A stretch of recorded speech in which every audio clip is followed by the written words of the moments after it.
Let's cook adobo manok, vegetarian versions. Bali, nagprito nga lang din ako dito ng carrots at patatas. Ganito kasi ako magluto ng manok, vegetarian. So naghahalo tayo ng mga gulay like patatas, carrots sa ating adobo.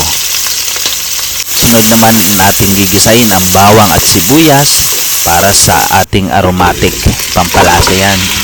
So nilaga ko na nga pala yung manok dito bago natin igigisa para nakaka-cook na siya. At the same time, malinisan yung mga manok, 'di ba? Kasi frozen yung manok dito sa Middle East. Wala masyadong fresh chicken dito. Tapos naglagay na rin tayo ng mga condiments like toyo, ng vinegar, yung typical na adobo lang din naman. Paminta, garlic powder. Mas gusto ko kasi yung medyo garlicky, yung mas malasa yung garlic. Naglagay tayo ng seasoning. At aantayin lang natin maluto ito, mga siguro mga 15 to 20 minutes kasi luto na rin ito kanina, nilaga na natin. At inad ko na dito yung na-fry natin na carrots saka patatas para sa ating vegetarian version, para mas dumami siya, vegetarian. At tapos kaunting halo-halo na lang, luto na yan, goods na yan. Tara, kain tayo. Hi guys, happy Tuesday everyone. Ngayong araw is day off natin. So nagluto ako ng adobo. Tara, kain tayo. So meron ako ditong basmati rice. Basmati rice, ayan o.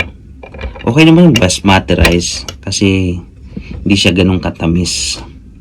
Medyo buhagag siya, malambot naman. Depende siguro sa brand ng rice ng basmati.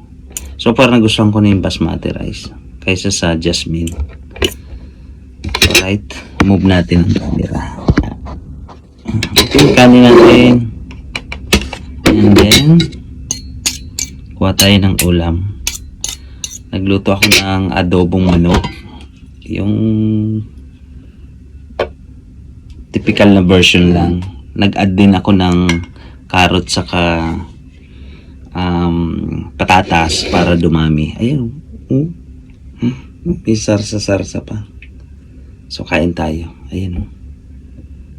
Ito yung patatas at carrots. Ayan. Para dumami. Ganyan yung mga vegetarian. Kung nasa abroad ka, kailangan vegetarian ka. Kasi nga, para makapag-ipon. Vegetarian. Tapos yung sarsa niya, ayan na. Yung sarsa niya, malapot ng sarsa. Ayan o. So let's eat. Thank you God for this food. Thank you for these blessings, Lord God. Let's eat, guys. Ayan.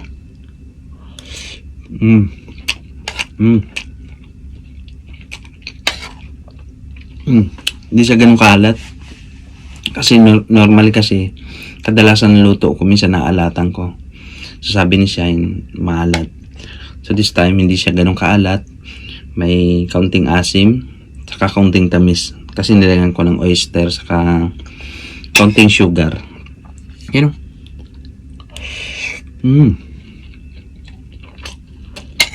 Yung carrot.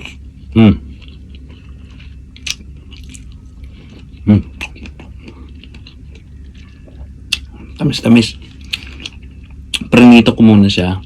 So after ko maluto yung adobo natin, nilagay ko siya parang toppings. Para dumami yung ulam natin, di ba? Carrots. Ito. Ayan, my favorite, leeg. Leeg ng manok. That's my favorite. Kahit dati pa sa Pilipinas, basta parte ng manok talaga leeg. Dito, leeg ng manok ang paborito ko.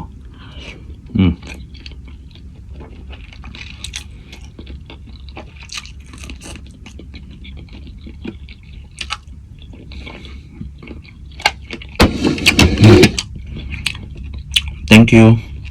Ingat lagi. Bye.